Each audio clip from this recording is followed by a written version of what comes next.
many Ugandans are impressed with our product until you tell them it's made here. Right. Would you believe that? Yes. Until you mention it's made here, they're impressed.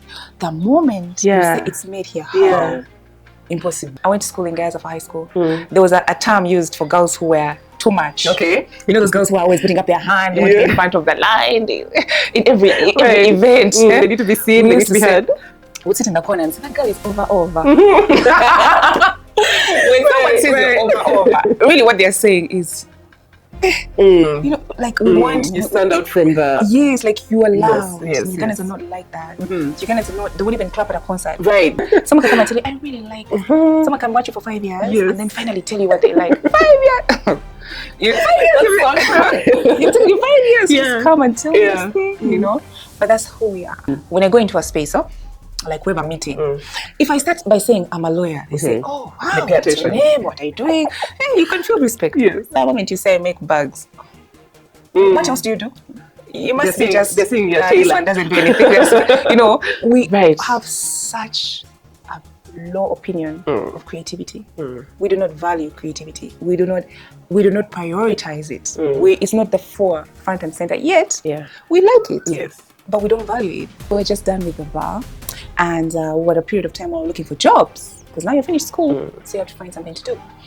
And yes, I was looking for work, but also I was stuck because I didn't have an appropriate bag for work, you know, and I couldn't afford the one I wanted, and I wanted to be like those office girls, the nice corporate bags, girls, yes. I didn't want to come unprepared, you know. So I went about looking for bags, and I tell you, the ones I could find, whoever had put them on the second-hand market had really carried the bag. The bag was done, you feel. So the other option would have been a full leather bag. That's not what I wanted. Then in a private space, and I was having so many thoughts running through my mind, I told myself, Liz, half your wardrobe is made to this day. Half my clothes are made here. Okay. Right? This is made here. Half my clothes are made here. I have a few clothes I buy maybe when I travel, but three-quarters to be fair, is made here because they make it how I like.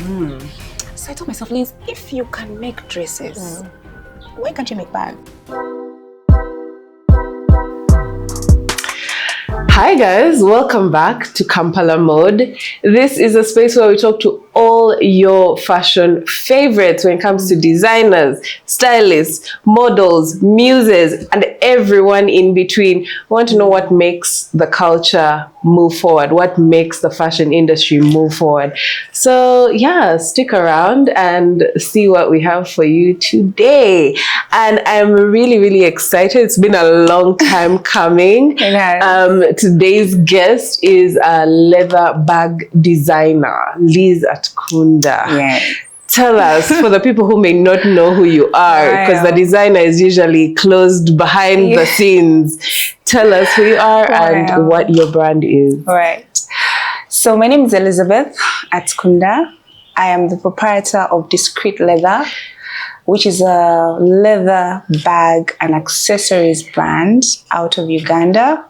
We make amazing, genuine leather pieces from leather that's made here, with craft from here, for the world, for everybody, you know. I'm also a lawyer by training, and I do some work, consultancy work in digital finance. It's a passion for me. It's a new wave, and it has also helped my business so much, you know, because smaller businesses need platforms like that. Absolutely. For operations. Daily, occasionally, annually. So those two are who I am. Okay. And I'm so happy to be here today. Multifaceted lady. Yeah, I'm so glad to have you here. Thank you First so of much. all, you came along with this gorgeous piece. Right. I feel like it hasn't been seen before yet. Oh, we got the exclusive people. Hello. Tell me about it. It's gorgeous. So we're trying to come up with a clutch bag that is of an interesting shape, but it's still easy to use, and it's still easy for people to understand. Yes. And also, it can fit a laptop. It can fit your little thing. Right. But it's stylish. Yes, It's different. yeah. The way you carry it, the way it's one of those bags that is the outfit. Yes. You see? Yes. Like you could wear something plain and black, and this and then bag this is is like it's a yes. It's like, pop. oh, what's Yeah. that? Yeah. You know.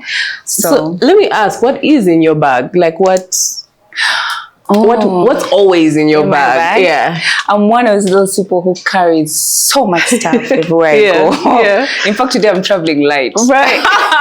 Wow. I normally have a bag that I carry and a bag in the car, right? So I have a notebook, I have something to write with, I have a toilet bag, I have a wallet, and my phone. Can't stay behind. Can't do nothing without the phone.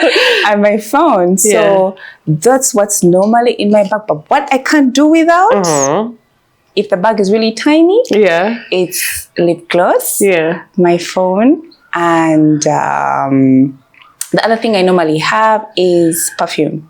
Always. Okay. So lip gloss, perfume, and my phone. Yeah. However small the bag. Small tangent. What kind of perfume do you like? Because I'm like a vanilla girl. Yeah, vanilla? Yes. I like spices and flowers. Ah, interesting. Yes. Okay. I like spices and flowers. Yeah. I like Middle Eastern spices. I like European spices, French spices, but spices and flowers. Interesting. Yeah. Okay. Those are my favorite. You know, your bags, I think I would consider them in the luxury space. What was like the most expensive that you've ever sold? Well, I look at our bags as mid-luxury because luxury is, as the standards have been set, is really up there. Yes. So I would call our brand mid-luxury, right? The most, Lynn, I want to tell you that the cost of a bag is more than what it costs, more than what the materials are to make the bag. Sometimes the most expensive bag is the one that takes the longest time to make. Right. Because it costs you resources, because it costs you your mind sometimes. So there's this, we do custom bags. Okay. If somebody wants a bag that we don't have as an offering, they can say, oh, make me this or make me that. That's okay. But it's always difficult because it's probably the first time we're doing it. It's not like a bag we've done 100 times. Right. So this one client had us, I remember this one girl, she was very discerning. She calls me, she tells me, Liz, I want a leather bag. I want it perfect. This is a design I want. Okay. Like, how long? I tell her how long, and we start. Yeah. Let me tell you, Lynn, we redid that bag about 5 times. Oh my God. Right? Yeah. And it's not because she was a terrible, no customers. I've never had bad customers, right? She was just really clear on what she wanted. Right. So to me, she didn't pay the most. Yeah, but it cost me the most. Right. You see? I get that. And I was glad to do it for her because she's a repeat customer to this day. Okay. But now that's one type of expensive. The other type of expensive that's monetary, I would say the single one-time sale we've made that was really expensive was about $300, $350. That's one bag. One bag. One bag. Yo. Yes.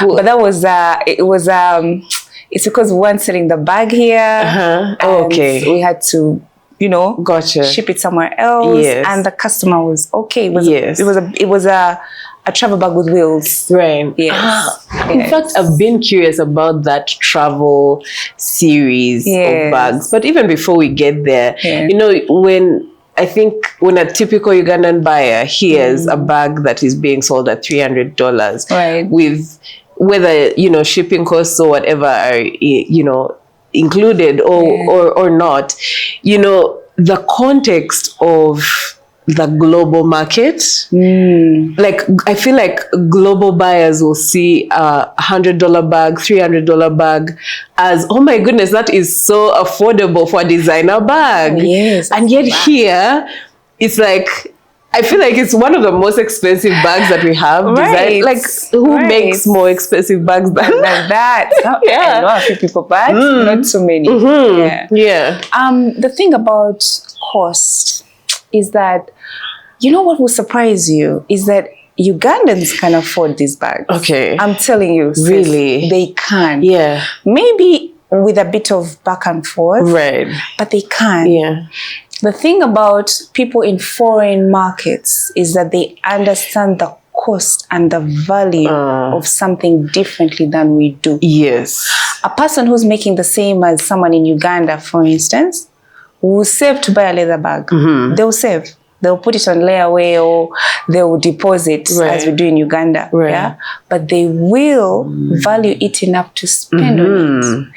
The same person, a different person making the same amount of money in Uganda will just buy a cheap bag and keep it moving. And keep it moving. You see, it's the same way. I think it's a bit of culture in there. Their cultures, like European cultures, value. Yes, and craft. More than anything, and craft. So they'll have one very nice bag and that's it. But other cultures, they value excess. How many bags do I have? Like, and I think have this whole closet of bags. I think a lot of Ugandan, at least the girlies, love variety. Just variety. They just want, menu. you know, something that will go with my green look, something that will go with my blue, something that will go for evening. I want to shine today. I want to be chill today, rather than I want this bag to evolve with me through my style. Yeah. And also, we are a small community, so many times people don't want to be seen wearing the same thing for so long. Which, okay, I get that, you know, because they say, hey, are you married to that bag? No, let me tell you, can you change a bit? I'm guilty of this in a very specific way. Yeah. Sometimes if I'm going to a place and I'm like, I feel like this will be there, so and so will be there, so and so. And the last time I bumped into these people, I was wearing this specific shoe. No, let's switch it up. And like the entire outfit switches up because you're switching up the shoe and you don't want to repeat. You don't want to repeat it, now you have to look for all other dress. So we're a small country, and that's understandable, right? But even so, even with the need to alter, is the need to be conscious about your consumption. You can change a bag after a year, but it's a good bag. Right. You understand? Yeah. And anybody sees it says, well, that's nice. Yeah. As opposed to having 5 different bags that are... And they're all... You know, there's nothing to it. Yeah. I'm not knocking it. The Chinese have made a lot of things that can make fashion accessible, and people are participating and they are seeing a version of Hermes that is not Hermes, but the girl wants to hold a Kelly. It's okay, let her hold the Kelly. Yes. But I think there's something to be said about something that stands the test of time, that has longevity. I don't know, can you explain to us like the difference between a fake leather versus genuine? So people that love leather, who have been into leather for a long time, can easily observe and feel and touch and smell and tell if something is leather or not. Right? Because they know how leather behaves, especially full grain leather. There's different kinds of leather, right? And leather is classified by grains, by the depth of the grain and the type of the grain. So there's high class, middle class, and low class. The low class leather is usually made from the leftovers of the best type. Then the middle is tanned almost as well as the high grade, but not as high. It's not as good. Then of course there's leather that's from goats, that's from cows, we have vegan leather, right? Yes. So there's the source and there's the tanning that determines the class. But be that all as it may, we're talking about leather generally, right? So if you are into leather, you can smell, taste, observe how the material acts and say, I know that's leather, right? But if you are not, if you have a mixture of leather and full leather and real leather and genuine leather, you will usually have to drop water on the bag Yeah. When you put a drop of water on leather, leather loves moisture. Okay. Because remember, it leather is soaks it up. skin. Mm-hmm. You see? Mm-hmm. Leather was You know, sometimes skin we forget that, yeah? all the time. Yeah. Something had to die. Yeah, In yeah. many cases, except for vegan leather. So leather is skin and it absorbs, it loves moisture. So when you drop a drop of water on leather, it absorbs it. Except if it's glossy leather. You know that glossed out leather that's Right, water yes. resistant? Yes. Right? Then another thing about leather is that it doesn't have smooth edges. When it's a leather bag, the edges are never, even if you put a dye to smoothen off, they're not like that straight at that, unless they're turned inside out, sewn inside out, maybe. But they're never that smooth. Okay. And then leather doesn't burn. Right. So if you don't mind bring a losing lighter, the bag, yes. you don't mind losing the bag, you can do a burn test. Yes. Yeah? Now that's Because plastic will burn. any day, any day, you know. But leather doesn't burn, and if it should burn, it has to burn under very, very, very high temperatures, like the house caught fire. Right. You know. Right. So those are the three. If somebody was looking for leather and they're not a leather connoisseur, Yes. those are the ways they can tell. Simple test, right? Otherwise, it's hard to tell between China. Yes. Sorry, I don't know why we use China as the standard for fake leather, but it's hard to tell between the fake and the real. Yeah. From the look, because the copies are real The good. copies look very, almost Very. indistinguishable. Yes. Yeah. And to add to that, Lynn, I want to say that I, like anybody else, appreciate having something that looks like the real thing, but cheaper. I get that. But one of the things that high street fashion has done is increase the amount of garbage Yes. that we have Yes. as a society. There is a whole island in Ghana that's choked up with garbage from secondhand clothes that are sent over from From wherever the West. Yes. to Africa, Yes. which only have like some of those clothes you can only wear once. Yes. And you wash And it's done. completely, yeah. So what happens? You trash it. And that's not good for us. It's not good for the environment. There's no disposal Yeah. for waste that comes from fashion in Africa. And yet we consume So much. a lot of wasteful Yeah. fashion Yeah. in Africa, either because of our financial situation or because we don't know better. Yeah. But I feel that there's something happening. There's something Yeah. happening with this generation. There's a turn that There's you're something. noticing. Yes. There's a trend called label free. Label free is an Okay. interesting concept where you buy an item that has no label because the person selling it doesn't want you to buy it because you are attaching it to a certain label. So it's high quality. It's called silent fashion. Okay. Something like silent fashion. It's very, very, very, very. It's one of those things I think is really high end. Right. It's called silent. I hope I'm This is calling it news right. to me. Yeah. You see, like how you go to a golf course and people are wearing plain shirts. It's not Gucci everywhere. Yes. You see it? Yes. That's Quiet something- luxury. Quiet Yes, luxury. yes, Thank you okay. so much. Yeah. Quiet luxury. So that's something that is growing, and it's growing from the fact that people appreciate that. Yeah. It's about the thing of the thing, the thing of things.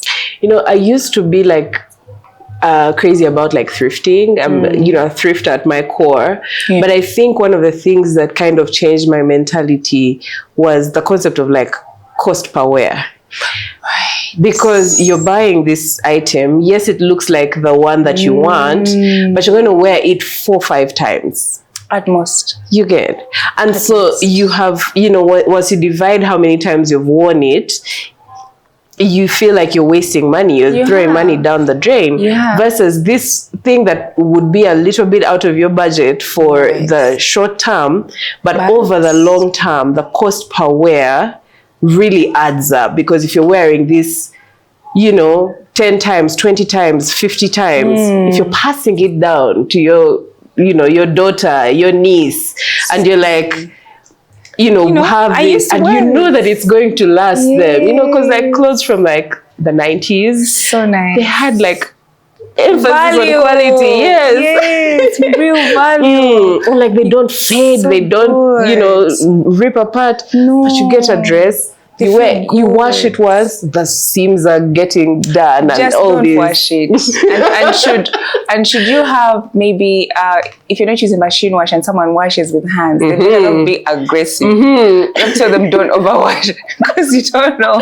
You don't know what will happen. Yeah, that's so true. And I feel so like real. this is growing. I feel like millennials and Gen Zs really are starting to get it. Oh yeah. Even minimalism, tiny homes, different things. Yeah, absolutely. It's an amazing time to be here. Yeah. I want to go back to the travel bags. I think I first saw them with this stylist once. I saw like that the trip he did and like those gorgeous travel bags. Tell me more about them. The travel series is born out of the need to widen the offerings that we have as a company, because we cannot only have handbags and maybe wallets, and it's good to accommodate as many clients as you would.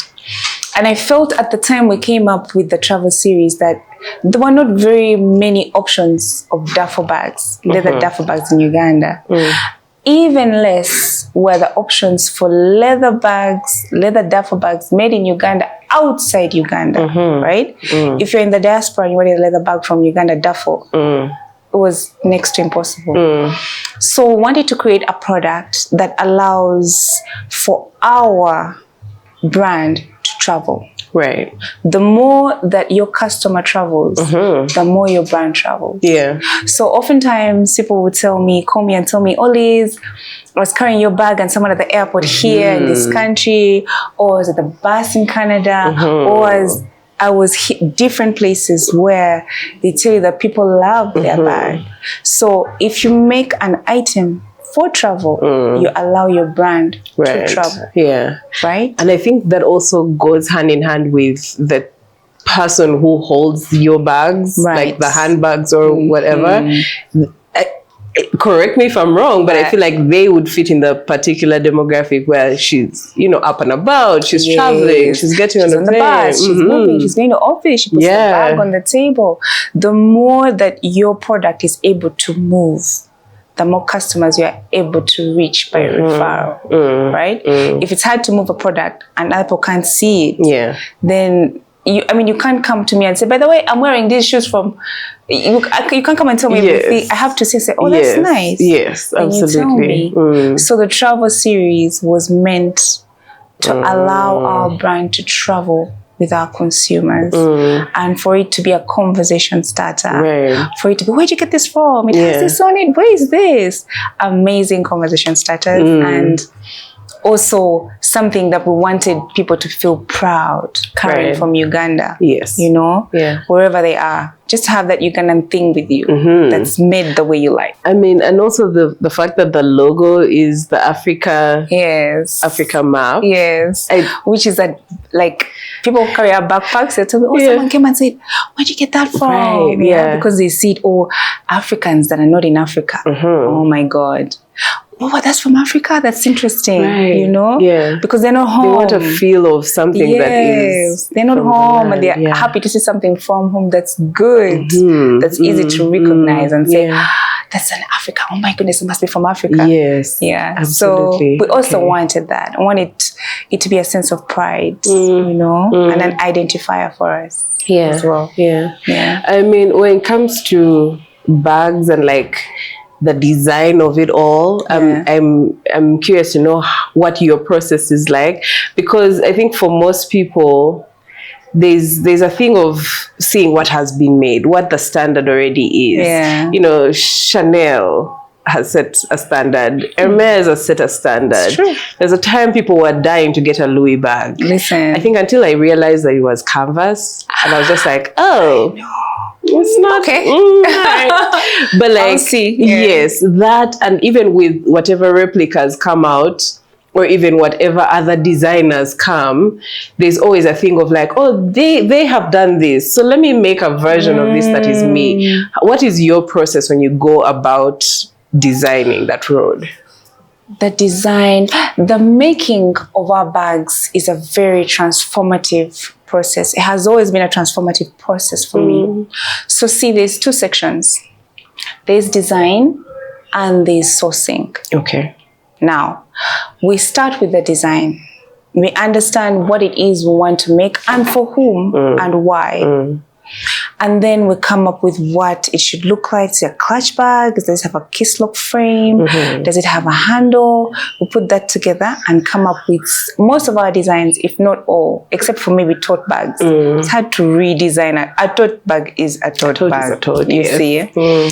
Many or most, if not like 98% of our designs are ours and ours only.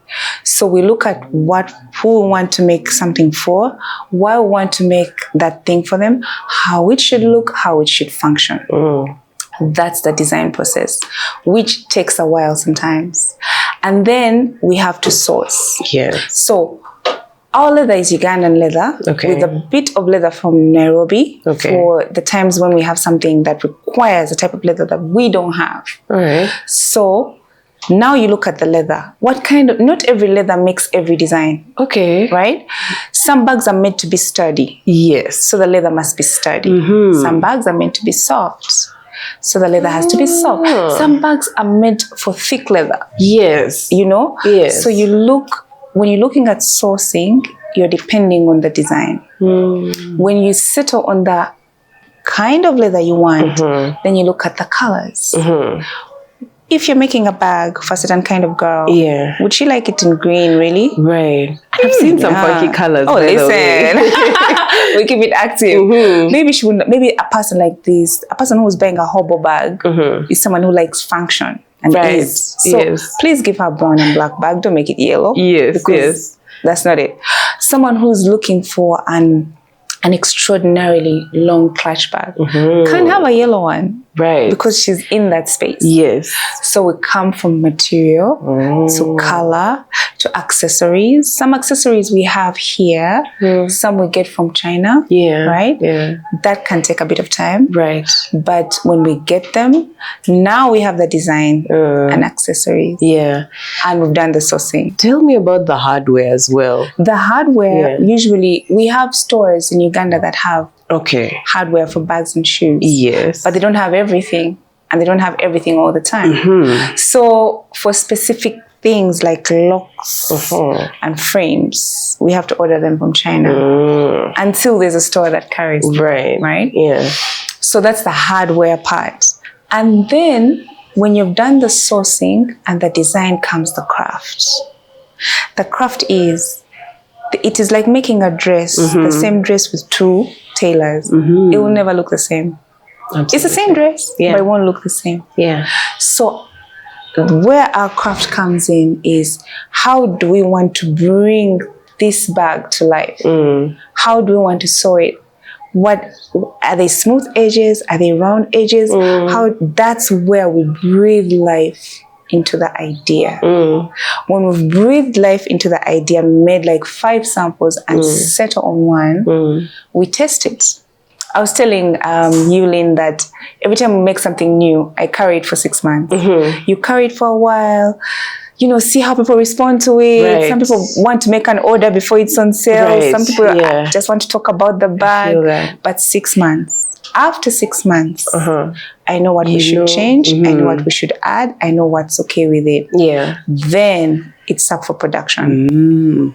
Are there bags, like designs that you had to abandon and you're like, you know what, I thought it would be the moment, but you know, oh my God. Because unfortunately, brands are held captive by the preference of their brand owners.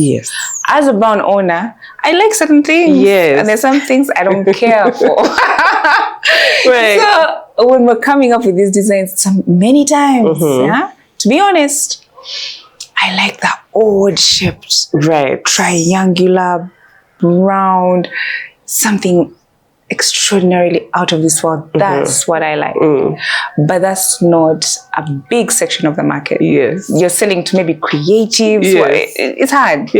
So many times I've had to go through the process that I've told you entirely, make the bag, carry it for 6 months, and then realize that other people can't manage. They don't get it. Maybe if it's free. But to pay money, right? Yeah, no, they're like, no. There's just too little ways to use it. It doesn't make sense. And it's leather and you're charging me all this. No. So there's a particular bag. It looked like a cube. Okay. It was like a box. Yes. I remember we made a blue one and I read, man, that bag was I mean, it already sounds delicious. There's something about a box bag. Yeah. It was like a square box, very, very sturdy bag with a little lock on the top, and it used to open sideways. Right. Yeah. Oh my God. It was so impractical. I loved it. You could not really, you can't go to office with that bag open sideways. Yes. So now all your things are out. But I loved it. And after making 2 samples, I remember I gave one to my friend Nunu. We looked and said, right. Remember, if Nunu cannot, make it work, because she's also very eccentric. So Nunu said, Liz, me and you, let's leave this thing. So now those ones, I just have to release them. But I always keep the samples at home to remember the process. So maybe in 5 years we could. Maybe you can evolve something small and, So that being said, the brand is a captive of the designer's preference as much as the designer is a captive of the client's preference. Right. So the perfect marriage is in between those two. Yeah. Right? Because your vision. People are making a line for the tote bag. Yes. And you're here, you want to sell your box bag. Triangle. What are you saying? Because at the end of the day, a business is about the sell. If you can't sell, you don't have a business. Yeah. So if you're making for yourself, that's not a business. If you're making for 5 people, if you can't sell, you have no business. That means the customer has to want what you have. Right. Yeah. See, so the perfect marriage is what I like and what you like. Let's make something great. Okay. That's nice. Yeah. It's nice. Interesting. Yeah. It's interesting. You tell me more about the name. Because I've seen a few variations. There was Discreet Street, Discreet Leather, and then also from even before it was Discreet. Tell me about your journey and coming up with the name. One of the most challenging things creatively, I'm sure even for parents, is naming something. You ever wondered what the process for your mom to come up with your name? Yeah. Because a name says so much about something. It's one of the first things that are known. In the creative space, naming something is always a difficult thing to do, because remember, the name is not for you, right? The name is for your customer. But also, you're the one coming up with the name, you see. So there has to be so much thought and so much balance. Originally, I thought we would name the brand something more African, like Tumbo. Something where everyone knows this is an African thing, But I felt that had been done. And I wasn't drawn to it anyway. Right. I wanted to come up with a name that's definitive of the people from whom I come. And definitive in the sense that I want the brand to reflect, to define, to explain who we are. If you go to the website, all the names of our bags, cultural names, right? With the exception of maybe 1 or 2. Cultural names that come from our culture, from our people. And if you take time, you'll see that there's a description of the name and what it means. I don't go into the why, because that's too much, but it is from us. Right. Now, my understanding of the Ugandan ethos and the Ugandan culture and the Ugandan expression of fashion is that Ugandans are very fashionable people. Yes. maybe sometimes we might struggle with defining ourselves. Yes. Right? Yeah. Because you find that we all look the same at some point. Because we're shopping from the same supply. Right. Right?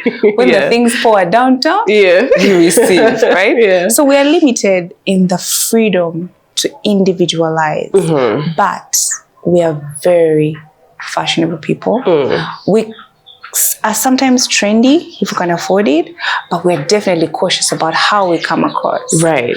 Be that as it may, we're not loud. Yes. We're not when a West African walks into the room, you know that they are. You'll know from the next country. Yeah. This because they are loud, they're bold, they're brash. South Africans are loud. You know, it's color. It's they have a different form of expression. Ugandans are silent. We're very fashionable. We're classy people. We understand, but we're not loud. Right. Right. We are people who have what we have. And many times people say, so you make this, you're from Uganda? Yeah. Uganda? And they're trying to see what can we say about Ugandan fashion? It's very, very, it's in there, but it's there. So I wanted to create a brand and a name that came from us, that is of us, that tells the world about who we are. That shows the world how silently fashionable and discerning we truly are. Oh, yeah. You know, even if we're not allowed people. Right. Right. You know, it's curious that you've said that because I've always been interested in figuring out what is the Ugandan fashion voice. Because it's not like there's sometimes when you see someone wearing something and you know that it's inspired by the Nigerian swag. Yeah, you can see where it's coming from. You can see where it's coming from. Or you can see that it's very like Japan inspired or something like that. But like the Ugandan vibe has that understated element to it. Yeah. Understand. Very, very. You see, how many times do you go to the city, Kampala, Jinja, wherever you are, and you find people wearing gente? Right? It takes me a long time. And even when it does, it's because it's an event for that. Yes. Yeah. So we're not loud. Right. Our traditional clothes might be shiny at times for functions. But then you'll still see colors, dots, circles, little flowers. We're not up. Loud people. Absolutely. But why we struggle sometimes to define who we are is because how we are and what is easy to see are two different things. Yes. Yes. So you're how you are, but how you are is generally not a loud thing. So it's hard for people to just come and say, like Ugandan girls, it's hard to find a Ugandan girl with a bald head. Right. Right? That's true. But if you go to different other African countries, that's nothing. So what we are is something that when understood is amazing. Yeah. But it's not loud. Yeah. It's not the thing that's going to like immediately turn a head in a room. No. However, when you take your time and look at the detail and look at you see the craft and you understand where it's coming from. You see the vibe, you understand it. Yes. It's beautiful. Absolutely. And I think that's cultural because I remember when we were in school, I went to school in Gaza for high school. There was a term used for girls who were too much. Okay. You know those girls who are always putting up their hand, they want to be in front of the line. In every event. They need to be seen, they need to be heard. Would sit in the corner and say, that girl is over. When someone says you're over, really what they're saying is, you know, like we want you stand out from the like you are loud. Ugandans are not like that. Ugandans are not, they won't even clap at a concert. Right. You see? Yeah. So we're not like that. There's a nonchalance to Ugandans that I've noticed. There's a silence. Like someone can come and tell you, I really like someone can watch you for 5 years and then finally tell you what they like. 5 years. You've taken you 5 years to just come and tell me this thing, you know. But that's who we are, and who we are is perfect just the way it is. And I wanted to express that. I wanted to communicate that. I wanted for that to be understood. Yeah. And I think it's important that more brands also find a way to speak to the typical Ugandan or the typical fashionable Ugandan and what they gravitate towards. Right. Because it's something that takes confidence to not try and be the loudest in the room.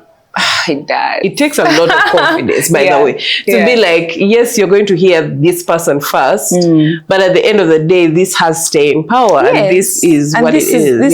This is what it is. There's something about that, and I love that about us. Yeah. I really do. Do you remember the first bag you ever made? Oh yes, let me tell you, Lynn. This one time, I had just finished. We're just done with the bar. The bar is a law school. Not the actual. No, not the other bar. So we're just done with the bar, and what a period of time where we're looking for jobs, because now you're finished school, so you have to find something to do. And yes, I was looking for work, but also I was stuck because I didn't have an appropriate bag for work, you know, and I couldn't afford the one I wanted, and I wanted to be like those office girls, the nice corporate girlies. Yes, I didn't want to come unprepared, you know. So I went about looking for bags, and I tell you, Lynn, the ones I could find, whoever had put them on the second-hand market had really carried the bag. The bag was done. You feel? Yeah. So the other option would have been a full leather bag. But that's not what I wanted. Then in a private space, and I was having so many thoughts running through my mind, I told myself, Liz, half your wardrobe is made to this day. Half my clothes are made here. Okay. Right? This is made here. Oh. Half my clothes are made here. Yeah. I have a few clothes I buy maybe when I travel, but half, 3/4 to be fair, is made here because they make it how I like. So I told myself, Liz, if you can make dresses, why can't you make bags? Easier said than done. Right. Because looking for leather crafters and looking for leather, my goodness. Because what was that process like? It was asking. I remember I went to Cobblers. I went to Butter. What was I doing in Butter? I thought since they have leather shoes. Yes, they might know. I went to people who sell, you know, Lynn, I looked for a leather crafter. Damn, And by the time I found one, it was a girl. She was probably my age. And she was making bags in her house. In somewhere on Salama Road. She was a very nice girl. We still talk to this day. So I tell her, you know what? She was called Aisha. I told her, Aisha, you make for me bags, right? And she said, bring leather. So I brought leather, and Aisha made me 30 bags. But very cheaply. All I had to do was look for material. Then she sews. We made clutches. The first we made was a white clutch. With a fabric runner. Coming from the top to the bottom at the front. Oh, I liked it so much. Then we made I made about 30 bags. And I said, I'm sorted. When it comes to bags, you can't tell me nothing. So because I was living in a really small place, I didn't have space. So I stuck the bags under my bed. And every day I would you pick up the perfect one my outfit. Let's go, because I didn't have space where I was living. So that's how I made the first batch of bags.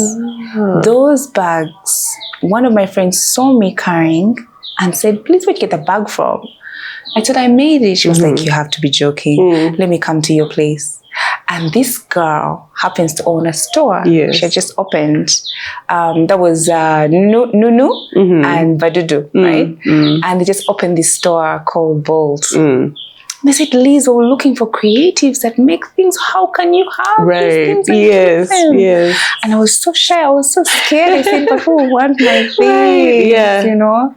And let me tell you what, Lynn, I have the picture of the first setup at Bold in Kisumeti. Yeah. We put those bags up at the beginning of the month. At the end of the month, there was nothing left. I said, That must feel God. nice. I wanted to cry. I feel like that's so validating. I wanted to cry. Yeah. You know, I couldn't believe something so nice had happened to me. So then began the journey, right? Then began the growth. I decided to study about leather.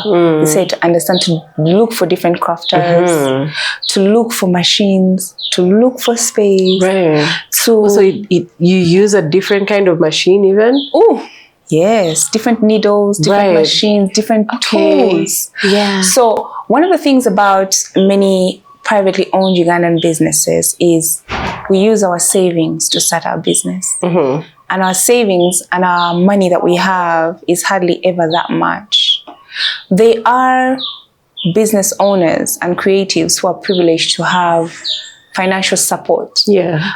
But I tell you, most of them, most out of this world creative people that create from the soul, create from what they have. And that's not much. So what happens is the growth is slow. Yeah. You buy one machine. You bring some needles. Now, you know, that's old time. Yes. By the time you save some money, pull something from sale, you can't sell too expensively because people, you know, you're just starting. It's a labor of love. And it's draining on your finances and on your well-being. But there is no other way. You know, Lynn, somebody once said to me that a business must break you to grow you. And there's no way through. Right. There is no other way shortcut but to break. And let me tell you something. In Uganda, we break. Creatives, you get to that point where honestly, there's nothing. You're out. You need a miracle. One time, during that time, I was on a flight. I don't know where I was coming from. Maybe Nairobi. It's not too far. And I happened to sit next to Sylvia Ori, of all people. Yes. I was so excited. I took my seat next to her. I said, listen, no sleeping. So I struck up a conversation with her and I asked her one thing. I asked her if there's something you could tell me as a creative, as a up and coming creative at the time, what would that be? And Sylvia said to me, for every business owner and every creative, there is a time where you feel that you just can't go on. Honestly, you're tapped out in every resource, mental, physical, emotional. All you can think to do is to just quit. Yeah. And she said to me, when that moment finds you, because it looks for you, you don't look for it, when it finds you and it gets you and you understand your situation and decide to get up and soldier on, that's when you know you'll win. Right. She said, Liz, whenever you can't go on, if you go on, you will win. That's why most successful businessmen are called dreamers. Right. They do unreasonable. And why would you do that? And you're like, they it's imagine not working. It's supposed to be. They push through things that would break anybody else. But not them. You know, it's interesting you say that because there's that phrase, if it's meant to be, it will be. Right. And so someone expects that the path will form and it will, you know, go with ease and you're not supposed to swim upstream. Wouldn't that be nice? We'd be swimming, we'd all be swimming downstream. Nice. But no, I would wish, I know that all of us in the world give something for value, right? It doesn't have to be a business. It can be your skill, it can be your, whatever it is. We give something of value for value. And the one thing that the people at the top do that many of us may not know is that they know the value they have and they push past the places where most people stop and turn back. Where it's reasonable, even your mom will come and tell you, it's okay, just first leave this thing. But when you understand the value that you have the strength and the courage to push through the places where anybody else would have stopped. There's a time when we could only buy genuine leather from Nairobi. That means you call, you select the leather on your phone. That's such a risk. Yes. Then you send, then they put it on the bus. Sometimes URA, you have to first go to the URA office, first sit there, first count things, right? Yeah. There were so many obstacles, right? Where it would have made sense to just let it go.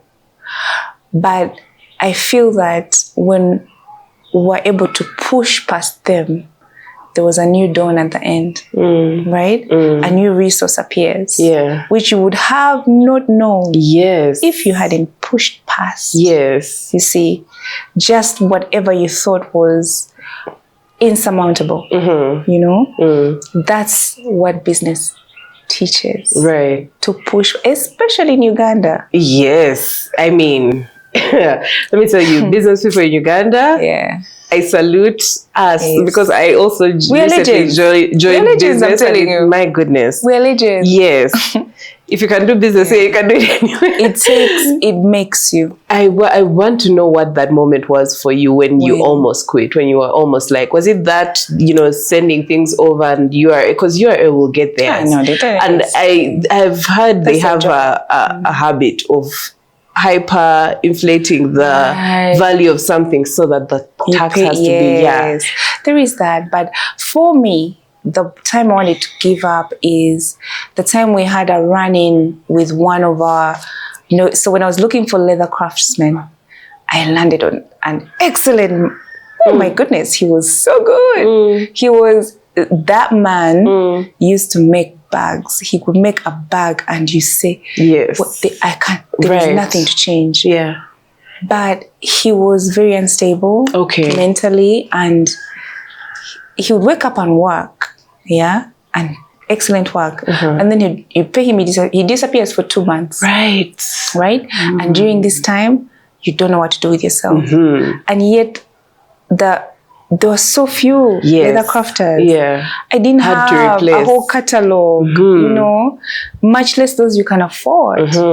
And at that time, I remember we looked for him for about 2 months. He disappeared. He went to Arua. Then he later died. But at that point, I really felt like, first of all, sourcing leather is sourcing accessories is hard. Now, and even the guy who's good now has decided. I almost say to myself, maybe this is just. This is not it, And I can't quite remember how I pushed through, because I had to not think as I normally did at that time. But somehow I pushed through, and God brought another leather crafter that was so good, that was accessible, that was easy to work with, that knew what he was doing. And then I said, Liz, get some more money. Let's start something new. You see. So you had to even take a break at some point? We had to take a break from making things because the person that wasn't there, you see. So we just had to take a break and just think, re-strategize and not get distracted at the same time. So when we found someone new, it was so good. And after that, gentleman, I found 2 other amazing people, 3 other people.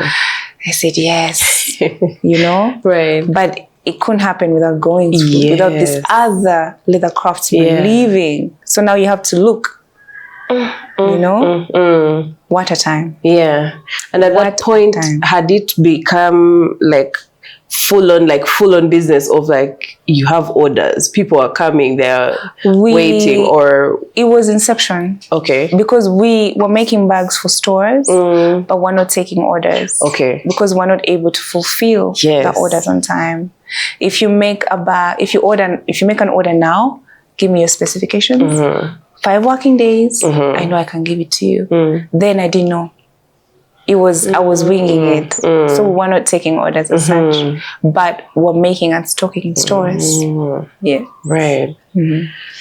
God, that must have been, you know, and that capacity only grows. You don't normally start with it.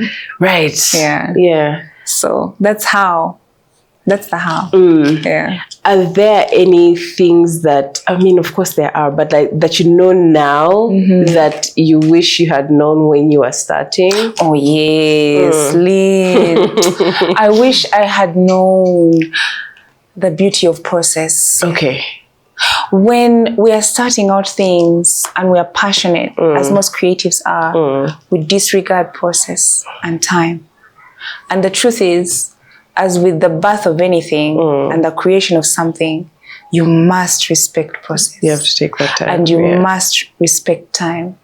And you must understand that it's step 1, 2, 3, and so on.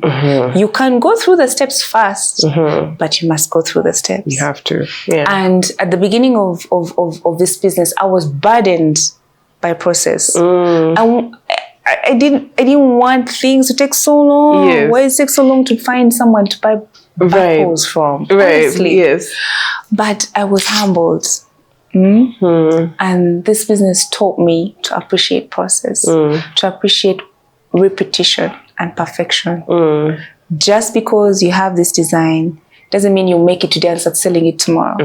You must test it. You must change it. You must edit it. You must be vulnerable. You must get feedback. People will tell you, oh, this is bad. It's not good. What is this? You know, it's such a vulnerable I wish place. this was bigger, smaller. This is from Uganda. For real. Wow. Ugandan things. Then you start explaining. Wait, have you gotten that moment where someone like actually said something bad about Let me tell you your work? something. Many Ugandans are impressed with our product until you tell them it's made here. Right. Would you believe that? Yes. Until you mention it's made here, they're impressed. The moment you say it's made here, how? Impossible. Interesting. Yes. Because Ugandans inherently struggle with understanding that they really are him. They're really a her. You know? Maybe it's also cultural. But the moment you say it's Ugandan, Ugandan things are not nice. I think it's a function of colonialism. But actually, like they see something that is Western, they see something that has come from a particular outside. They know that there's value from outside and not from within. And the Ugandans in the diaspora and the other foreign purchasers of work are impressed straight off the bat. You know, from Uganda. Wow, I didn't know. Yes, Ugandans. You tell them from Uganda. Something they start looking for. Then they start looking. They start, ripping it apart to find the fault. You know, which is something that I made peace with because now I started understanding that it's time for us to learn that we are that good. We are that creative. We are that capable. Right? And slowly by process. Yes. You see? But that is one of the strangest things. Wow. That we nitpick our own, but we wholesomely accept anything foreign as perfect. But we'll tear ourselves apart. There's something wrong with this bag. Why is this thread here? And you know that the bag she's carrying is not as made as well as yours. Yes, that's the thing. So why are you picking on mine then? Because even like with the material, the content that something has, there's a reason why the cost is what it is. Yes. Because, and someone may see something that has been packaged very neatly, very, beautifully. It's plastic. Very. And imagine when it comes to pricing, which is sometimes a struggle, we price when it comes to leather goods, our prices are really great, really great. And we have variants and we have great craftsmanship. Our prices are great, but people would still complain, right? Of course, So they say, why is this bag 420,000? Why? Then you have to explain what it is. Oh my God. And that's when I say process. Yes. Because people learn. After they learn, they tell the next person, and slowly we build a culture.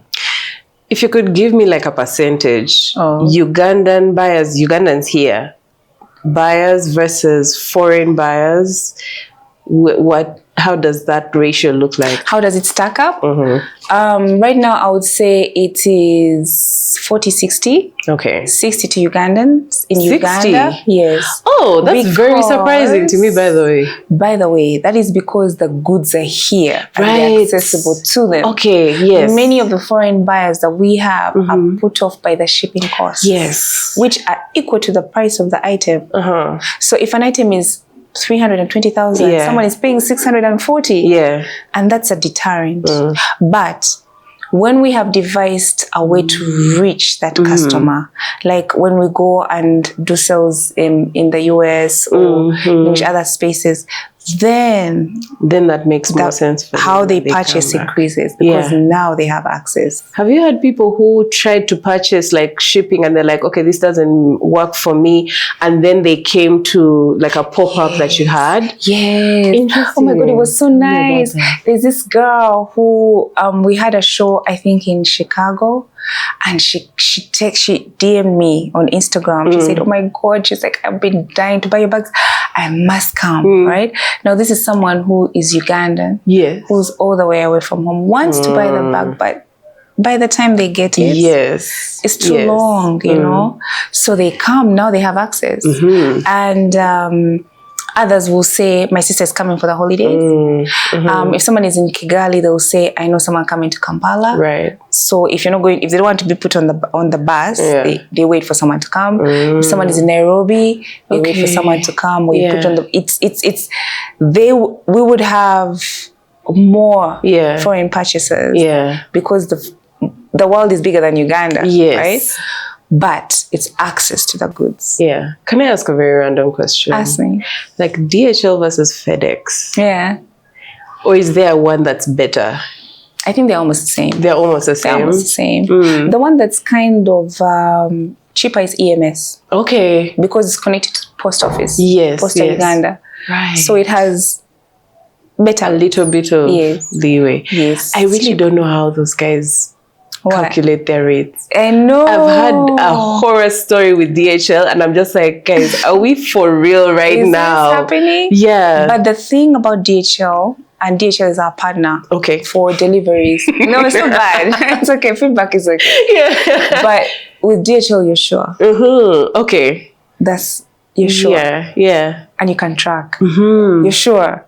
You know, so, if you want to be sure, you have to go with a brand like that. Right. Yeah. And I think that's one of the things that might be limiting artisans here from getting to their customer properly. Like a good logistics where it's like, we know that we're going to the US or we're going to the UK X amount of times. You know that you can rely on this to get your work out there. But there's a way Africa and the countries in between, even going to Nigeria or something like that, it's so limited, the movement. So limited. So let me tell you what has happened in the African space to help artisans. Previously, we had the African Growth and Opportunity Act, AGOA, which was helping to have, when it comes to taxation of our exports, especially in the creative space. But that is supposed to have ended 2025, right? But we have initiatives like AFTCA, which is African continent bound by our borders.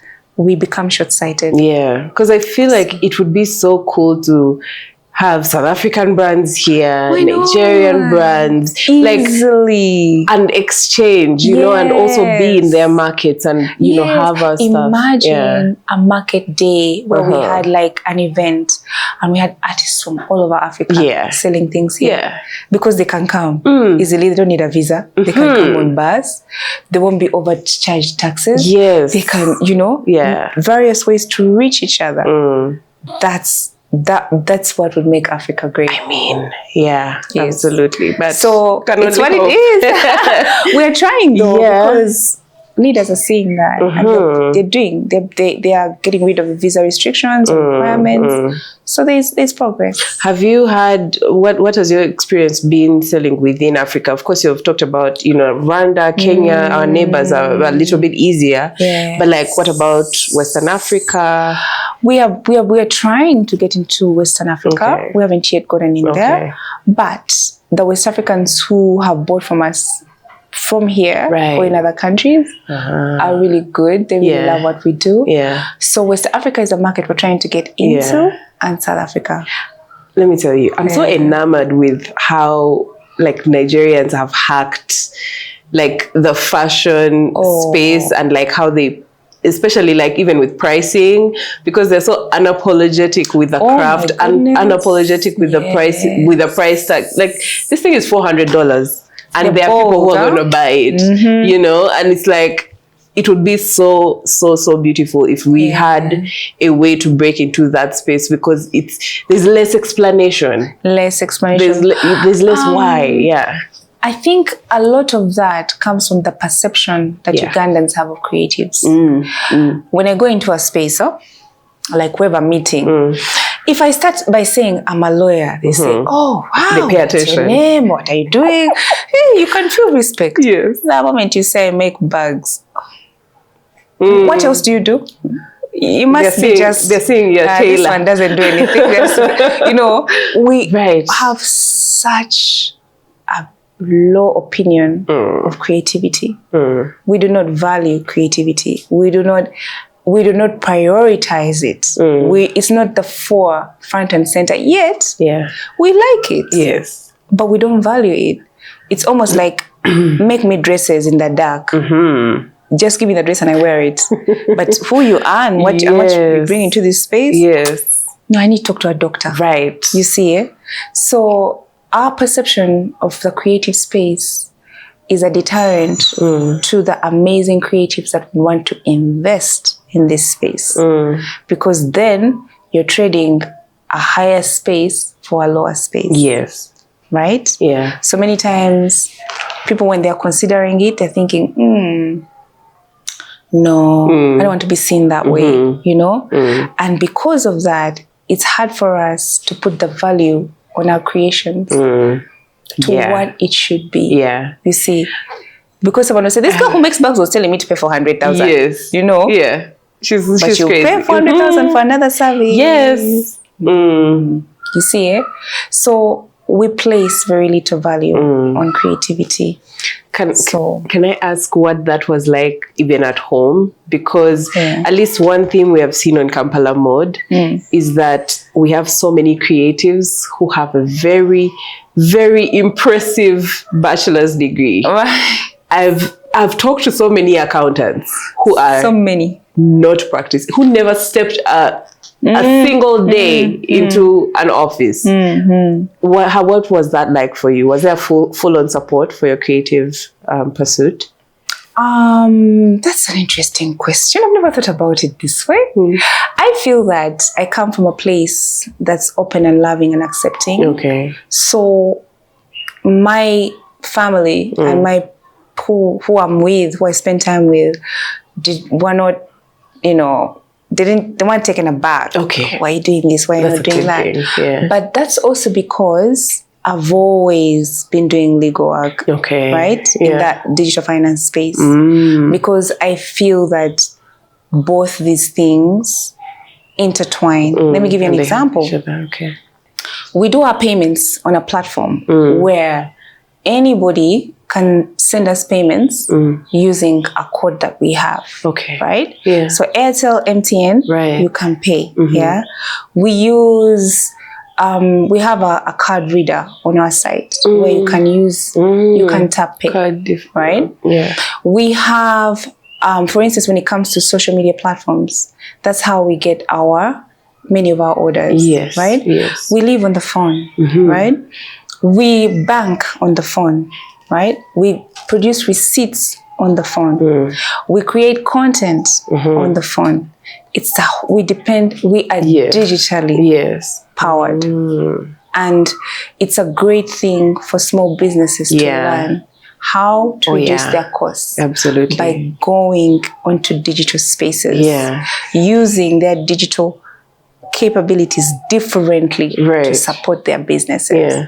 There is no way most people would know about us if it wasn't for digital enabling. Yes. You see, that's how we travel. That's how we move. That's how we connect. That's how we grow. Many of the courses I've done that are sponsored by maybe Exim Bank or whichever other bank is doing creative initiatives. I study on Zoom. Right. You see? Yeah. And I study all the way in Uganda and I apply and I change my business. You see? We use digital for accounts. I mean, and this is very interesting to talk about, because these are the things that I think a lot of young creatives are entering the space and do not even know where to start when it comes to even figuring out like payments and all that. Yeah. It's a very, because there's so much to do, it's something that sips through the cracks. Yes. But if you organize your payment flow from customer to you, if you have if you have your account or this number receives money for this, this is the money, this account is where I take up money for expenses. This is how I balance from my statement every month. You do not need a wealth of documentation and process to actually do those things. There's digital financing, right? You might have a need of 1 million shillings, and you take out a loan. You see, whatever it is, you can do it online. What stops us many times is that we think things are as they used to be. Yes. You see, it's a whole new world. You can do a whole campaign on AI, right?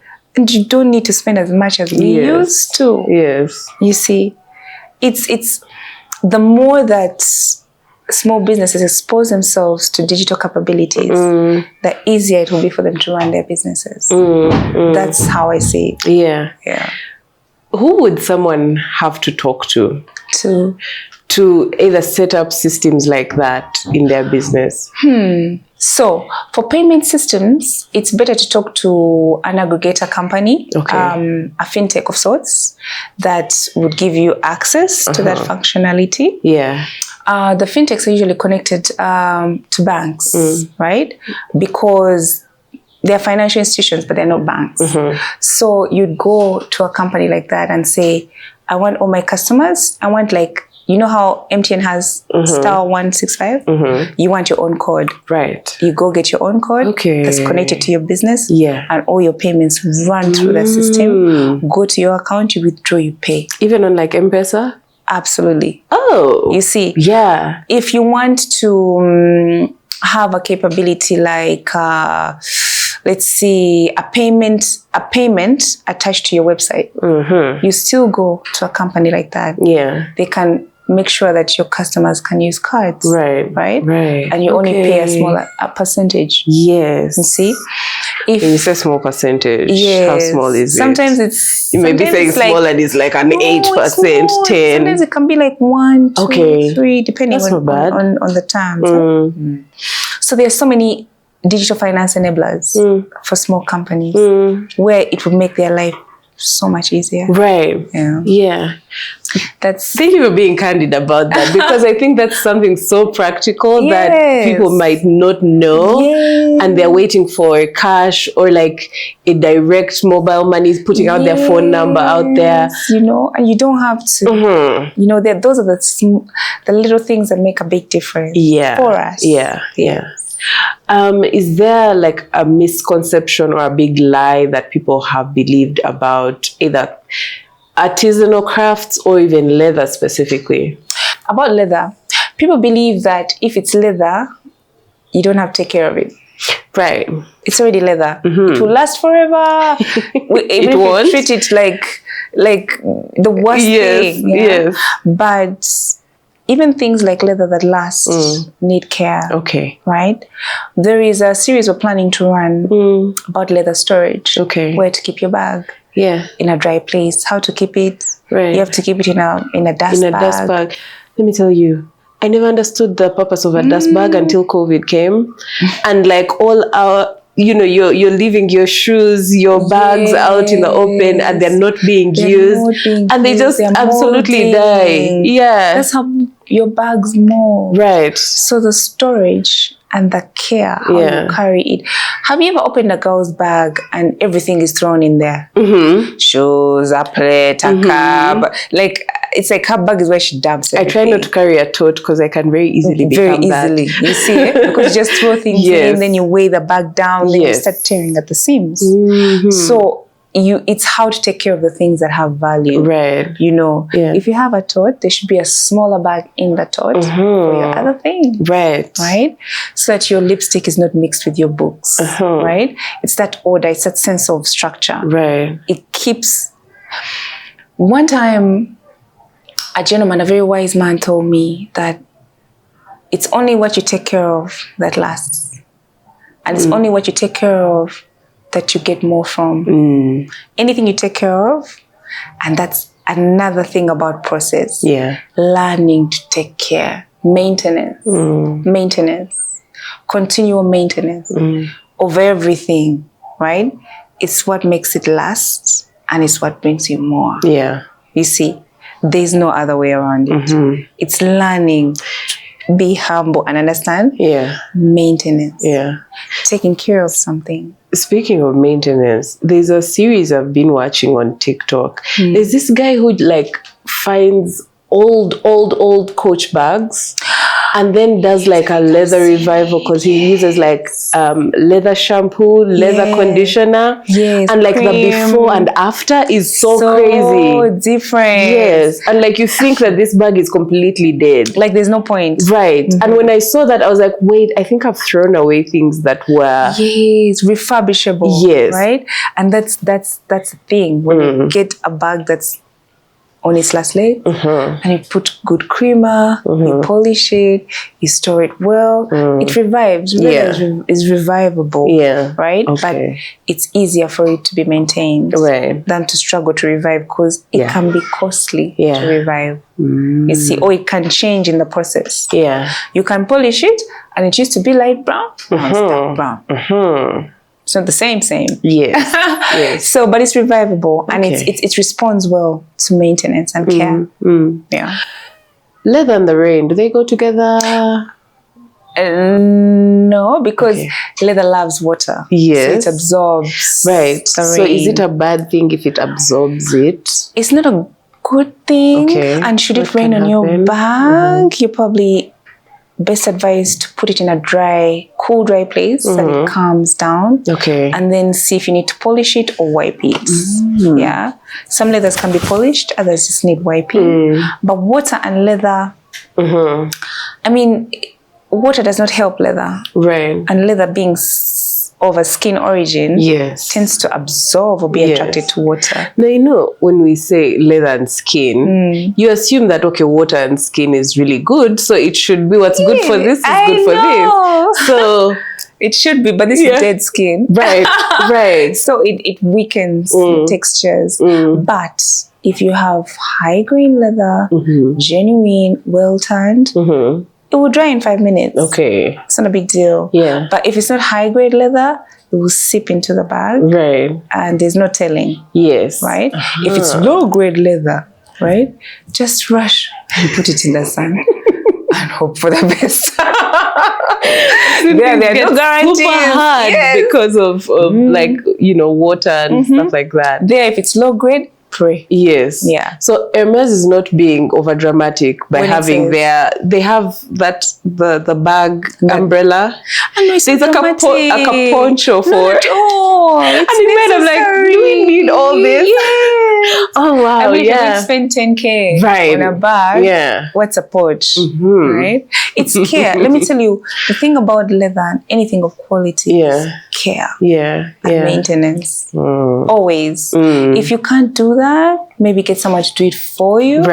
If you can't get someone to do it for you, just leave it. Because are there places where someone can like either revive or like maintain your bag here in Uganda? Yes, there's a place called now it's called Kampala Leather now, but it used to be called Andrews. Shoe center. It's in what's this place called? Forest Mall. They do a great job. Okay. Reviving. I had no It's idea. the best. Yeah. Yeah. So when clients have issues that we can't handle, we usually send them there. Okay. They do, and you find every time I'm there, I have such a good time. Yeah. You find someone with the leather sandal and just comes say, I need my like, sandal. this is my It's so nice. Right. So endearing. So there's places like that. Okay. That's one place for sure. Then there's Winner Classic, Garden City. Those are the two places I know. Okay. That will do that for you. Yes. Yeah. Huh. Good to know. Yeah. Or even if your bag gets a stain. Yes. Yeah. Okay. Yeah. Huh. Interesting. Like you have a beige bag and ink poured on it. Right. Ooh. Those are the only two places you can go. Yeah. Huh. Noted. It's interesting, right? And Yeah. what's the best seller? Is there like one that people keep coming back tote. for? The tote. The Sibo tote. Okay. Why? Because people like ease of Yes. totes, and it's an easy tote, but it's also different. It has a pocket on the outside, it's angular, it's structured, has enough space, has no zip but has a lock. People really do love that bag. Yeah. And that's the one I'd pick. The people who love the handbags, I usually know people who love totes. Right. But people who love handbags usually don't mind totes. Yeah. People who like totes are not into handbags. Because I think my favorite from your, entire lexicon is the Nunu. It's absolutely delicious. I love it. Yeah. It's so nice. It's such a girls like it. Yeah. But the one that people cross Right. The is tote. definitely the tote. Okay. Yeah. Yeah. I'm curious about like the archetype or the description of who your customer typically is. So our typical customer is a male or a female between the ages of 25 Okay. and say 55, right? 25 and 55.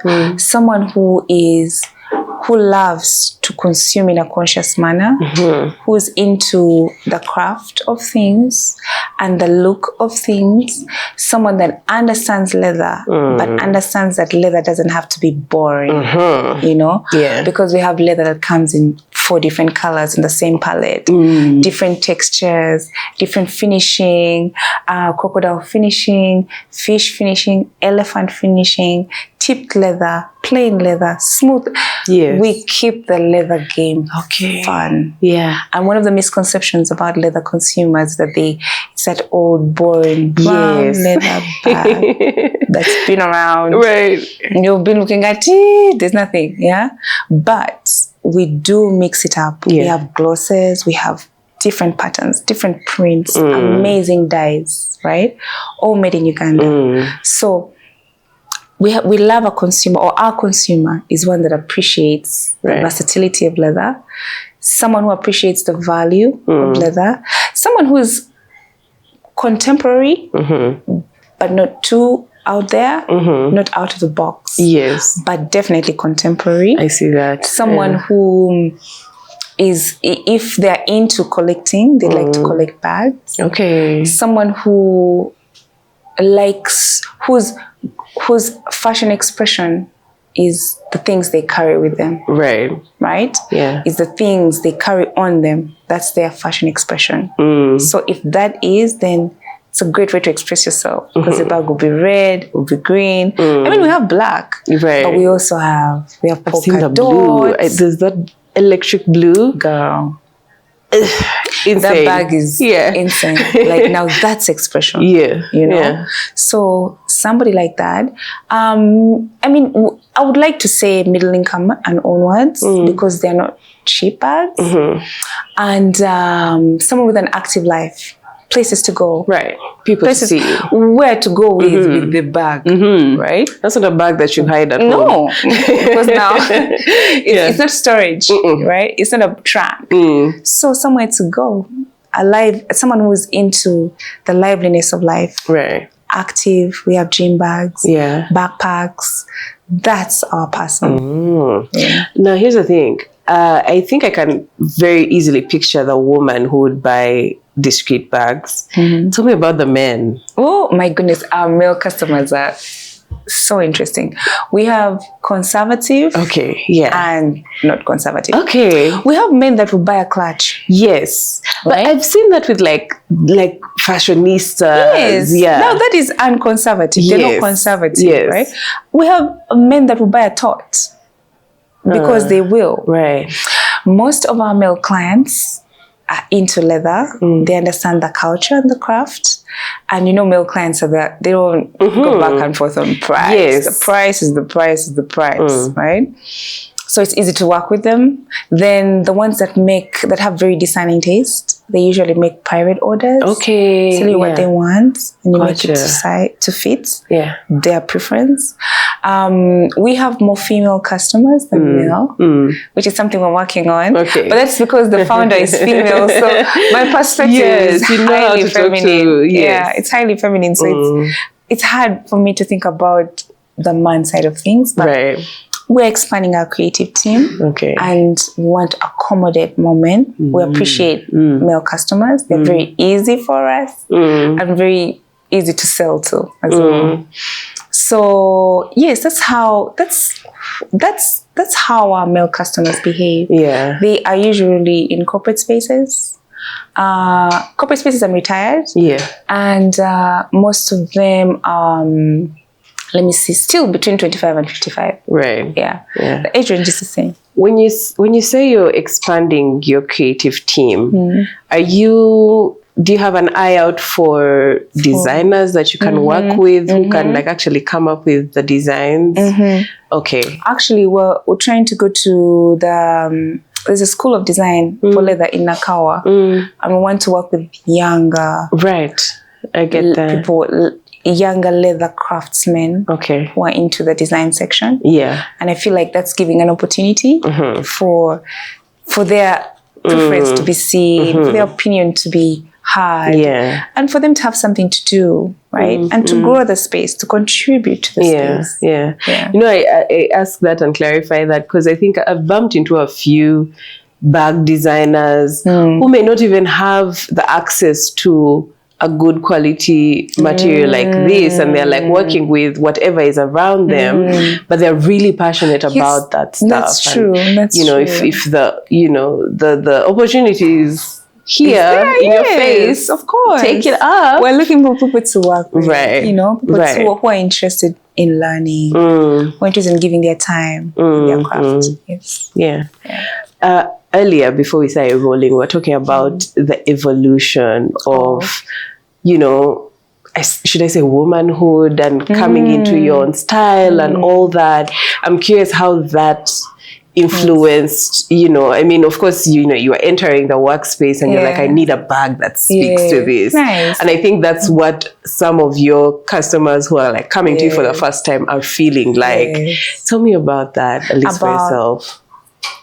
I would like to say that when it comes to my personal growth and brand growth, they have moved. The time we really, really got into this space was about 2020. That's COVID time. That's the time I told myself, you know what? Let's do something. Let's come up with a brand that makes sense. And that's because as a person, I was starting to make sense to myself, right? I was starting to understand myself. I was starting to have the need to carve out a space for myself in Uganda's existence, in Uganda's history, in Uganda's creative space. So I feel that for many of us who have brands, we do carry our brands with us where we go. We make for the world, but we make from our souls. So as your soul begins to ascend, or if you start to feel different, as you start to grow, how you view your brand changes. And the purpose and the vision for it is different. For instance, when we came up with a mission and a vision, our mission is to change the narrative of African fashion. You see, At this time in my life, I got to understand that Africa had outsourced the PR for its fashion to a point that to the average non-African, we walk around in change, right? But that's not true, right? We can wear them, but that's not how we dress every day. People who don't live in Africa don't know that, right? Because we outsourced our identity and our brand to somebody else to tell the world who we are. And we're waiting for them to give us a pat on the back and say, oh, fashion is so good, and all this. And can you imagine before we appreciate it ourselves? Right. So when I got to that point, I said, but this, when you start to understand where you are and who you are in the space where you are, then the need to express yourself and communicate is higher. So when I make bags, I'm communicating. I'm saying something. I'm reaching out. I want to say something. I want you to feel something. I can't sing. I can't dance. But I can communicate. And that's how I communicate. So if somebody who bought a bag 5 years ago says, oh my God, Liz, I bought this bag from Discreet. It's so nice. I love it so much. I feel heard. I feel seen. I feel like I've put something in the ether that someone has received. Right. And that comes from growth. So much as we would like to separate ourselves from our brands, from a marketing perspective, at the end of the day, it's our form of expression. It's how we reach the world. And it's how the world reaches us. I would love to continue even from there. When you say separating yourself from the brand, I feel like a lot of creatives have that kind of dilemma. They're like, should I be front facing? Should I be the face of the brand, versus should it be this thing where if people mess with it, if people love it, they love it, and it doesn't have to do anything with me.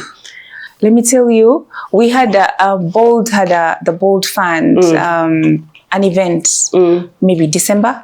And we had this debate, right? And we went back and forth. And now I'll tell you my side.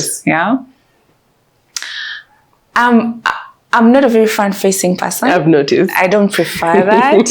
I'm a background person. I like to do the work because I can't worry about her perception of me and then the product at the same time. So I tell myself, let me do the product. Then I'll find time to I'll figure it out. But unfortunately, Lynn, I've learned that the brands that get the biggest opportunities are front-facing. Right. The brands that speak to their customers every day. Like Be Your Own Boss. Yes. I mean, that girl is on it every single day. And because of that, she has visibility. Now, I would prefer to work behind the scenes and let the product speak. But the current customer today who wants to buy from you wants to hear from you. So I think it adds like a layer of trust as well. They're like, okay, I know who makes it. I know who designs it. And for many of the creatives, most creatives are background people, right? Want to make it and put it there, you buy. It's very hard to find artists on radio, like painters talking about their painting. You go to the gallery and maybe you find him there, he'll tell you. But we don't market like that. And that's how creatives are. But today, in the world we are in, the digital, where everything is connected, there is an urgent need to reach out once in a while. But the format matters. Some people are good writers. Some people are front-facing. They like the camera. There are different ways to reach out. If you post and have a caption, and the caption is you where you excel, then that's where you excel. We've been around for a long time. The houses have existed for years. But we do take a little bit of their model of like brand ambassador. Yes, we do, but it's not enough. How has that worked for you in your experience? I feel that brand ambassadorship is also outsourcing your brand. Now, if you choose a brand ambassador who does something shameful in their private life, or who has a reputation you don't know about. And that's your brand ambassador. You've tied your brand to them. Yes. You know? But it's very okay to have a brand ambassador or a face that just knows your product and has the reach that you don't have, or a platform you don't have. That's okay. Right. But to hinge the brand on them, that's very risky. We can't afford that because we don't have thousands of people. Chanel has a 1,000 people to vet. Yes. 100 actresses, 5 the best of the like everyone is dying for them. So for us, it's a bit of a risk, right? And most people you can hinge your brand on represent other brands. Right. So why should a customer, because the power of sale of the influencer has reduced every single year. So you find an influencer influencing 10 brands. Yes. Me as the consumer of those things, why should I believe what she's saying? Yes. I hear you. So you can't influence me to buy a bag from Discreet. You're influencing me to also buy shoes from this other person and dresses. What are you saying? Yeah. You're being paid? You know, that's so real, because I was having a conversation about that with like a veteran content creator. And it was this thing of like, there's so much mistrust. Sometimes when I'm watching content, I'm watching a vlog and someone plugs something, and in my head I'm like, is that what you would have bought if they were not paying you, or if they had not sent it to you? Yes. Is it what you naturally gravitate towards? It's not. The power of influencer marketing is really, really goes down every day, because people can see through. You see, now it's very hard for you to hinge your brand on someone who represents other brands. Gotcha. But then also, if you want them to represent only you, the red card is going to be crazy. Yes, you see, and they really have to only carry your things and what you have to. It's expensive, right? But to influence when you're paid to is not as attractive as influencing for free. Yeah. You see. And I think people can feel it. Yes, so for us, the people that we meet that have great reach, that love our products, they post for us out of love. Right. No, it's not up because we paid them. Right. Because I, as a person, you know, every time I see something on TikTok and I see sponsored ads, like I switch off. Yes. Even if it makes sense, something misses. You know something interesting? There's a thing I noticed of like when a creator has like a really highly produced piece of content. And then you wait for them to say a brand name in full, and it's like this and this and this brand and sons, and you're like, okay, so that's where, you know. And then it's like, versus the people who make content because they love to make content, or are you know, it's like it's a vlog because they're outside. Yes, even if it's high production, but it's not necessarily because there is, you know, a bag attached to it. It's just for the sake, and that's what's happened to influencer marketing, and that's the problem with it. The moment you can't influence me in everything, you're then influencing me which carpet to buy, which salon telling me which light to use, which what. At some point, I start to say, now I see what you're doing to me. You just make me buy things. I call them billboards. You just have to make me spend. So that makes you but rather than live life alongside you, and it's like, wait, but that plate is doing something to me, and something then different, you know. So I find out where it is. I feel like that edge is that what influencer marketing used to be. It's definitely not the same. And I'll tell you what, people like amazing finds. So many of our customers don't tell people about us, because they want to have a secret. I have this place where I get it from, you know, and then they, you know, so people like a great find, you know, a find that was genuine, right? They just landed on this thing, read about it, they got interested. It's like, oh, wow. Does that scare you sometimes when it comes to, let's say, the markers of what a successful business is supposed to look like online? You're supposed to have, you know, 200,000 followers and all this and all that, and comment section is full. But then your people love it so much that they don't want it to be mainstream. And they're just like, once they identify someone who would get it, and they're like, oh, let me first tell you. So like, let me give you a number. Slowly. Yes. And it's not necessarily of guys, see, I have this bag, and it's not like, you know how that logo, that very loud luxury is of it's like, I'm wearing this and you should know I'm wearing this because it's this. It's so conflicting. But I've realized that the people who like great finds are more long-term customers. Right. The customers who buy from Hype buy once to take the box. Yes. But the ones who are proud to find you, a long time. Yeah. You see. Yeah. Now, I don't know how that stacks up when it comes, because you can never know how people are really doing. You can't know how a business is doing. Haven't you been shocked when a business closes and it looked, everyone was talking about it? You say, but everybody knows this show. Doesn't mean everybody buys from that show, right? It's just hype. Yeah. Or a bar where people go but they don't buy drinks. Right. They go to take pictures. Another bar that's been around a long time because the clients buy drinks. Right. They actually patronize. Yeah. You see? So it's conflicting for me, to be honest. But I'm open to both clients, both types of clients, whether it's hype or appreciation. Right. As long as you get to love what you get, then it doesn't matter how you came. Yeah. Okay then. Yeah. What's the worst thing to do? Okay, we talked about like the water and all that, but like what's the worst thing to do for a leather bag, for example? To put ink on it. Ink. My goodness. Lynn. This is the most surprising stain I've had. Yes, ink is incredibly hard to remove from bags. Incredibly hard. And if you remove it, you probably leave a blotch that's lighter than the leather. Right. And unless you're going to, of course, the places I've told you to fix where they can remove it, then read, which is expensive. But I beg you, ink on leather. Interesting. My goodness. Do you know, when I found that out, you always learn in the most painful ways.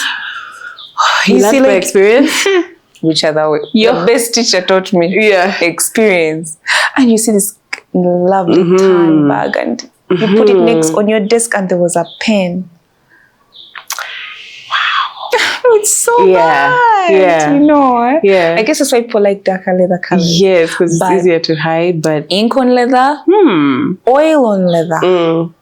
Oil, body oil, perfume oil, the stain. How do you get away from that? Because we love a nice sheen finish. By taking care of the things that you have. Yeah, take care of them. Like, why should your oil be open in the bag? Okay, do you understand? Right? Yeah, is that why should you put your bag anywhere? You know, why should you every time you sit somewhere just drop the bag? Yeah.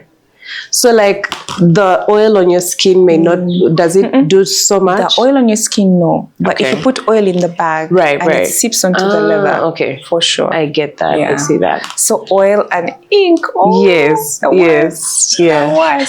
We have talked about cost. I'm curious about what the most expensive part of the creative process is. Sourcing. Really? Does the price fluctuate a lot? It's the access to the resource you're looking for. You might want coffee brown leather and the leather at the tannery is light brown. So you're going to have to wait or to order wholesale. Yes. You might want a certain kiss-lock frame, but that particular size and shape and color is out of stock. Because what happens when someone sees this, falls in love with this exactly as it is, and then it's a different grain that's available. And leather customers want what they want. Yes. You see, you can't say, let me interest you. Top dollar. Let me interest you in this. They don't want to be interested in other things. They've told you what they want. Yes. It's either yes or no. So sourcing is incredibly difficult. So when you find something you like, you buy it. You buy as much as you want, as you can. And then you hope you can always have more. Right. Because you can't buy all that you need. Yes. Yeah. So sourcing for me, oh my goodness.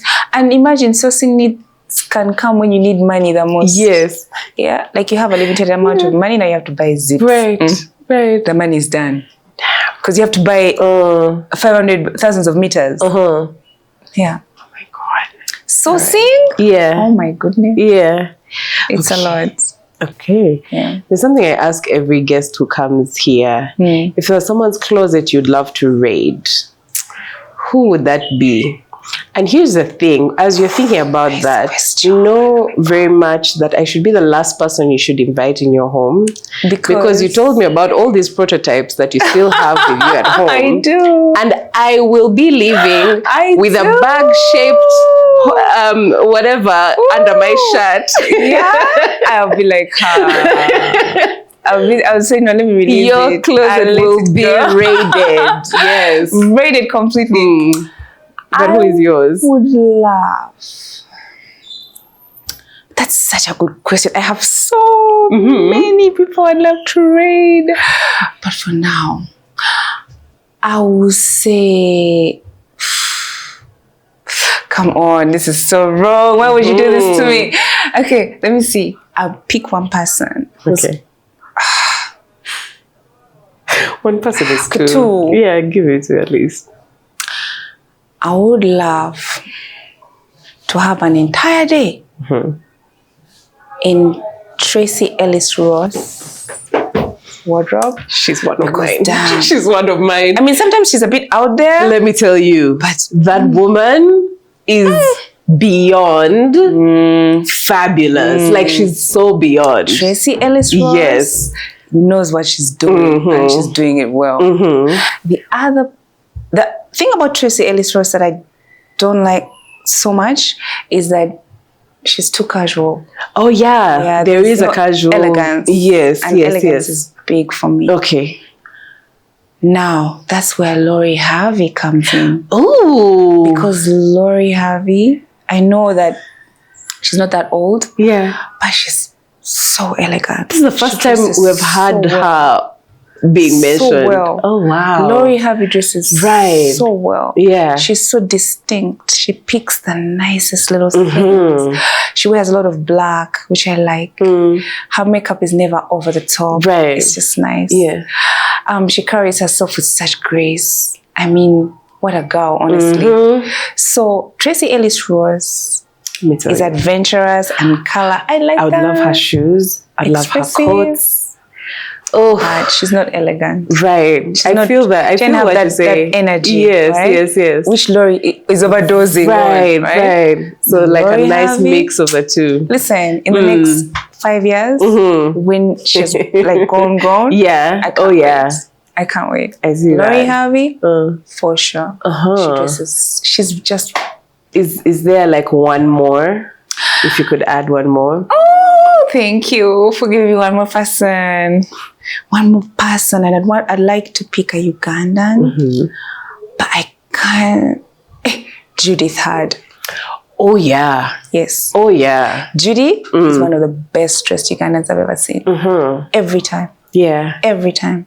Impeccable. Every That's a time. good one. It doesn't matter the space in which Judy is.